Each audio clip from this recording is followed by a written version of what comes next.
Alright, so I'm back and I'm here to talk to you about Percy Jackson and the Olympians on Disney+. I'm gonna need a sword.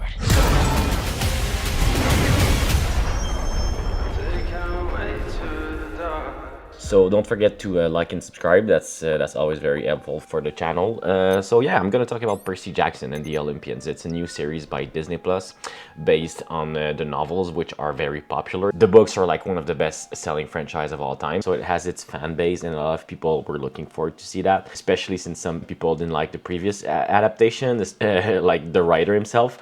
But now it's Disney Plus like taking over it, and he's really involved in the whole process. So a lot of people were looking forward to see what's going on there. So as a context, I'm kind of a newcomer going into that. I didn't read the books, and I might not be the target audience for that. I kind of approached that as a newcomer, so I was like, you know what, I'll give it a shot. Maybe I like it, maybe I won't. Kind of sitting in the middle after seeing the first 2 episodes. It's not a great sample. We have 2 episodes to review, so it's kind of difficult to talk about the whole thing, but I'm going to try to do my best as someone who has not read the book to give you my overall feelings about the thing. I think it's kind of a fun experience overall. It has that sense of adventure that you would be looking for to it, and I honestly feel like the fans are going to love this a lot more than I did personally. It has something to do with how they're trying to adapt every single characters and trying to put the book to life, and that's kind of my issue in terms of pacing and writing. I feel like it's moving very fast, and I have kind of trouble as a newcomer to connect with everything that's going on. In terms of the actors, I feel like everyone that they cast into the series are mostly very good. It's kind of a challenge by itself when you have to cast someone as a 12-year-old kid. The same thing can be said about Daniel Radcliffe, being cast as Harry Potter back then. It's kind of similar. You have to find an actor that might be able to play that for a couple of years. Obviously, that's what they have in mind. I think that Walker Scobell as Percy is kind of a great choice. He does, he's giving his best shot. I love that they're trying to make the effort to cast younger actors and not like 20 years old adult playing 12-year-old kids. They're really going with a younger crowd, so that might be why I have trouble connecting with it. I feel like I'm just not the target audience right now, so I kind of like I don't want to say I have trouble reviewing it. I just feel like it was lacking a certain spark for me. But the people who've been reading the books might enjoy this series. I've been looking at the first few reviews on Rotten Tomatoes, not that it's any indication, but people seem to be liking it from what I'm seeing. Personally, I feel like I said it was lacking a spark. Pardon the puns here, but I had a little bit of trouble connecting with it.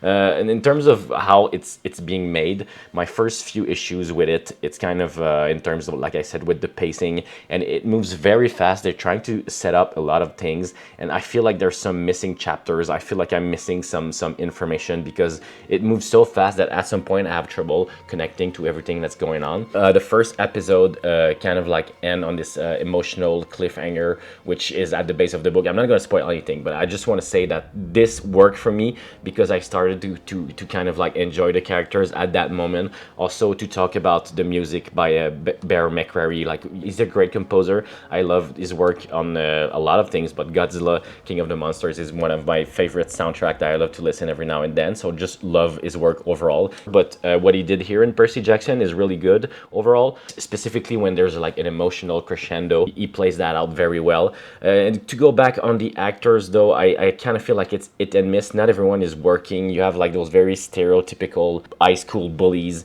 that's being played by characters that it's being tough to relate to. I know it's the point is that you have to hate those characters because they're bullies, but I had trouble connecting with with some of the actors. I feel like there's like the direction is a little bit messy. It's disjointed.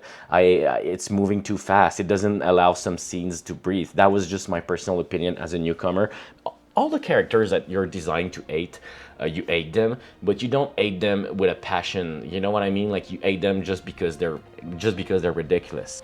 One big issue I have is there's a lot of exposition in that. Like they really overdo it with characters just laying out the foundation and the ground rules for the audience, and like it's almost as if they're looking at the screen and telling you, listen, the story is about this, and reading the book by itself. It feels like they're reading a book and they're telling you all the rules. Okay, so this is gonna happen, this is about this is about that. And as someone who didn't know about the universe, I kind of feel like it's interesting, but you see where this is going. And also the writing itself, I feel like they're going with a lot of like one-liners. Why is there half a goat in your pants? So the important thing is not to panic. trying to put some touch of humor in there, but it's extremely predictable at times. Yeah, so yeah, I have some trouble with the writing. I started the second episode with the same feelings. I kind of feel like it's lacking some art and soul for me, just completely just not connecting with it. That's all I have to say, you know, for me. Some characters, they're very like one-dimensional. There's some wasted potential in there, like some action sequences and some moments that I feel like could have been interesting. I'm not gonna spoil anything, but it kind of feels like there's a wasted potential in there.